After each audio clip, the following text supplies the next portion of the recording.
नमस्ते। आज एक कहानी सुनते हैं, एक शिकारी और एक बाघ की। सुनने में तो ये एक सीधी सादी कहानी लगेगी, पर इसके पीछे एक बहुत ही गहरा साइकोलॉजिकल कॉन्सेप्ट छिपा है। चलिए मिलकर समझते हैं इसे।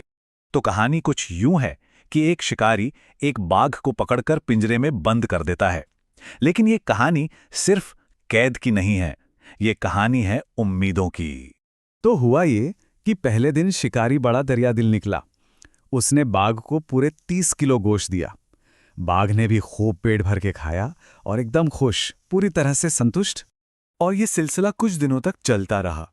सब कुछ बढ़िया था, बाघ को जो चाहिए था वो मिल रहा था। अब देखिए, इस रोज रोज की दरियादिली ने बाघ के मन में एक उम्मीद जगा दी। उसे लगा कि भाई यही तो नॉर्मल है, इतना तो मिलेगा ही। लेकिन फिर कहानी में ट्विस्ट आया, चीजें बदलने लगीं। कुछ दिनों बाद उसे मिला सिर्फ 15 किलो गोश्त।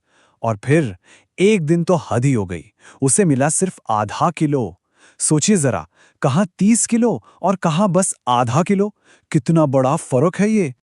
अब बाघ का रिएक्शन देखना बड़ा जरूरी है। जब 15 किलो मिला तो चलो, उसने खा तो लिया, पर जब गोश्त कम होकर सिर्फ 5 किलो रह गया तो वो गुर्राने लगा। और जिस दिन उसे सिर्फ आधा किलो दिया गया, उस दिन तो वो गुस्से से जैसे फट ही पड़ा। वो इतना बौखला गया कि गुस्से में पिंजरे की लोहे की सलाखों से अपना सिर टकराने लगा। इसी झटपटाहट में उसने अपने दांत तक तुड़वा लिए। उसका गुस्सा उसकी तबाही का कारण बन गया।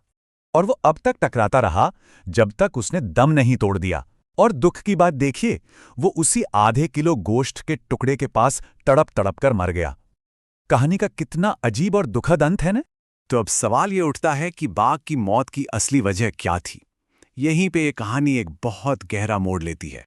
सोचिए, उसे भूख ने तो नहीं मारा, क्योंकि आधा किलो गोश्त तो अभी उसके सामने पड़ा था। तो फिर उसकी मौत का जिम्मेदार कौन था?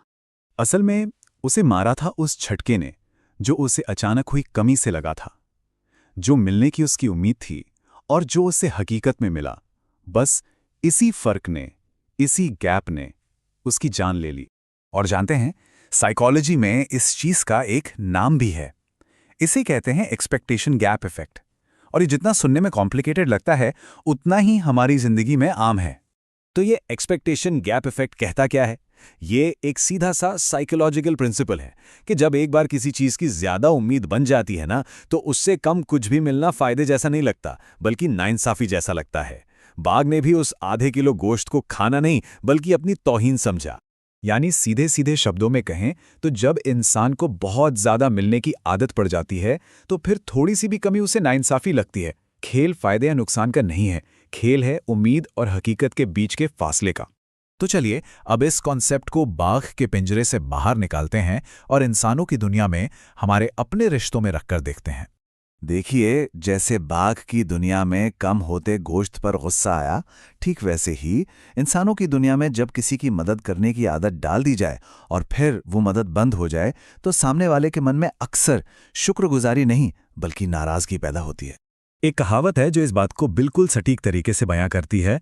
जो लोग बार बार किसी की मदद लेते हैं, वो एक दिन मदद ना करने पर उसी को गलत ठहराने लगते हैं। देखा, उम्मीद कितनी ताकतवर चीज बन जाती है। तो इस पूरी बातचीत के अंत में एक आखिरी सवाल है।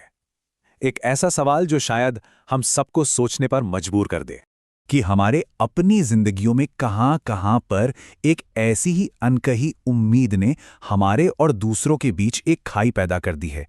ये एक सवाल है जिस पर हम सबको सोचना चाहिए। नमस्ते। आज एक कहानी सुनते हैं, एक शिकारी और एक बाघ की। सुनने में तो ये एक सीधी सादी कहानी लगेगी, पर इसके पीछे एक बहुत ही गहरा साइकोलॉजिकल कॉन्सेप्ट छिपा है। चलिए मिलकर समझते हैं इसे। तो कहानी कुछ यूं है कि एक शिकारी एक बाघ को पकड़कर पिंजरे में बंद कर देता है। लेकिन ये कहानी सिर्फ कैद की नहीं है, ये कहानी है उम्मीदों की। तो हुआ ये कि पहले दिन शिकारी बड़ा दरियादिल निकला। उसने बाघ को पूरे 30 किलो गोश्त दिया। बाघ ने भी खूब पेट भर के खाया और एकदम खुश, पूरी तरह से संतुष्ट। और ये सिलसिला कुछ दिनों तक चलता रहा। सब कुछ बढ़िया था, बाघ को जो चाहिए था वो मिल रहा था। अब देखिए, इस रोज रोज की दरियादिली ने बाघ के मन में एक उम्मीद जगा दी। उसे लगा कि भाई यही तो नॉर्मल है, इतना तो मिलेगा ही। लेकिन फिर कहानी में ट्विस्ट आया, चीजें बदलने लगीं। कुछ दिनों बाद उसे मिला सिर्फ 15 किलो गोश्त। और फिर एक दिन तो हद ही हो गई, उसे मिला सिर्फ आधा किलो। सोचिए जरा, कहाँ 30 किलो और कहाँ बस आधा किलो। कितना बड़ा फर्क है ये। अब बाघ का रिएक्शन देखना बड़ा जरूरी है। जब 15 किलो मिला तो चलो, उसने खा तो लिया, पर जब गोश्त कम होकर सिर्फ 5 किलो रह गया तो वो गुर्राने लगा। और जिस दिन उसे सिर्फ आधा किलो दिया गया, उस दिन तो वो गुस्से से जैसे फट ही पड़ा। वो इतना बौखला गया कि गुस्से में पिंजरे की लोहे की सलाखों से अपना सिर टकराने लगा। इसी झटपटाहट में उसने अपने दांत तक तुड़वा लिए। उसका गुस्सा उसकी तबाही का कारण बन गया। और वो अब तक टकराता रहा जब तक उसने दम नहीं तोड़ दिया। और दुख की बात देखिए, वो उसी आधे किलो गोश्त के टुकड़े के पास तड़प तड़प कर मर गया। कहानी का कितना अजीब और दुखद अंत है ना? तो अब सवाल ये उठता है कि बाघ की मौत की असली वजह क्या थी। यहीं पे ये कहानी एक बहुत गहरा मोड़ लेती है। सोचिए, उसे भूख ने तो नहीं मारा, क्योंकि आधा किलो गोश्त तो अब भी उसके सामने पड़ा था। तो फिर उसकी मौत का जिम्मेदार कौन था? असल में उसे मारा था उस झटके ने, जो उसे अचानक हुई कमी से लगा था, जो मिलने की उसकी उम्मीद थी और जो उसे हकीकत में मिला। बस इसी फर्क ने, इसी गैप ने उसकी जान ले ली। और जानते हैं, साइकोलॉजी में इस चीज का एक नाम भी है। इसे कहते हैं एक्सपेक्टेशन गैप इफेक्ट। और ये जितना सुनने में कॉम्प्लिकेटेड लगता है, उतना ही हमारी जिंदगी में आम है। तो ये एक्सपेक्टेशन गैप इफेक्ट कहता क्या है? ये एक सीधा सा साइकोलॉजिकल प्रिंसिपल है कि जब एक बार किसी चीज की ज्यादा उम्मीद बन जाती है ना, तो उससे कम कुछ भी मिलना फायदे जैसा नहीं लगता, बल्कि नाइंसाफी जैसा लगता है। बाघ ने भी उस आधे किलो गोश्त को खाना नहीं, बल्कि अपनी तौहीन समझा। यानी सीधे सीधे शब्दों में कहें तो जब इंसान को बहुत ज्यादा मिलने की आदत पड़ जाती है, तो फिर थोड़ी सी भी कमी उसे नाइंसाफी लगती है। खेल फायदे या नुकसान का नहीं है, खेल है उम्मीद और हकीकत के बीच के फासले का। तो चलिए अब इस कॉन्सेप्ट को बाघ के पिंजरे से बाहर निकालते हैं और इंसानों की दुनिया में हमारे अपने रिश्तों में रखकर देखते हैं। देखिए, जैसे बाघ की दुनिया में कम होते गोश्त पर गुस्सा आया, ठीक वैसे ही इंसानों की दुनिया में जब किसी की मदद करने की आदत डाल दी जाए और फिर वो मदद बंद हो जाए, तो सामने वाले के मन में अक्सर शुक्रगुजारी नहीं, बल्कि नाराजगी पैदा होती है। एक कहावत है जो इस बात को बिल्कुल सटीक तरीके से बयां करती है।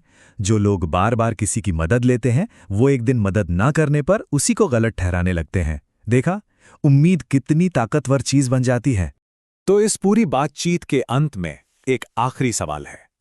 एक ऐसा सवाल जो शायद हम सबको सोचने पर मजबूर कर दे कि हमारे अपनी जिंदगियों में कहां पर एक ऐसी ही अनकही उम्मीद ने हमारे और दूसरों के बीच एक खाई पैदा कर दी है। ये एक सवाल है जिस पर हम सबको सोचना चाहिए।